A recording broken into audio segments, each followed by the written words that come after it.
महाभारत में कई रहस्य छुपे हुए हैं।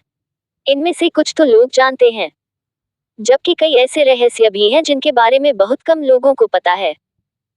आज हम आपको एक ऐसे ही रहस्य के बारे में बताने जा रहे हैं, जो भगवान श्री कृष्ण से जुड़ा हुआ है। वैसे तो श्री कृष्ण के बारे में सब जानते हैं कि वो भगवान विष्णु के अवतार थे और महाभारत युद्ध के सबसे बड़े सूत्रधार। लेकिन क्या आप ये जानते हैं कि महाभारत काल में एक नहीं बल्कि तीन कृष्ण थे। महाभारत के एक कृष्ण के बारे में तो आप जान ही गए, लेकिन दूसरे कृष्ण के बारे में जानकर आप हैरान रह जाएंगे। इस दूसरे कृष्ण का नाम है महर्षि वेदव्यास, जिन्होंने महाभारत की रचना की थी। दरअसल महर्षि वेदव्यास का असली नाम श्री कृष्ण द्वैपायन था। इस संबंध में दो कथाएं प्रचलित हैं।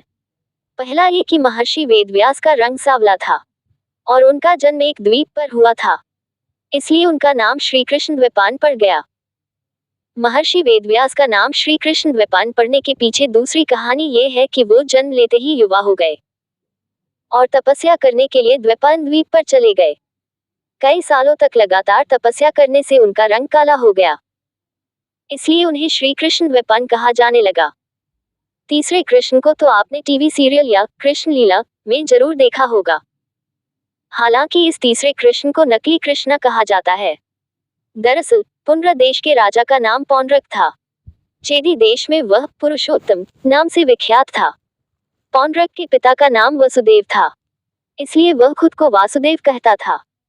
उसके मूर्ख और चापलूस मित्रों ने भी उसे ये बता दिया था कि असल में वही भगवान विष्णु का अवतार है, वही असली कृष्ण है।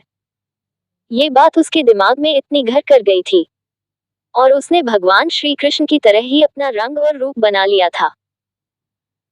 पौंड्रक ने भगवान श्री कृष्ण की तरह ही नकली चक्र, शंख, तलवार, मोर मुकुट, कौस्तुभ मणि और पीला वस्त्र धारण कर लिया था। अहंकारवश उसने भगवान श्री कृष्ण को ही चुनौती दे दी थी। बाद में श्री कृष्ण ने उस नकली कृष्ण का वध कर दिया था।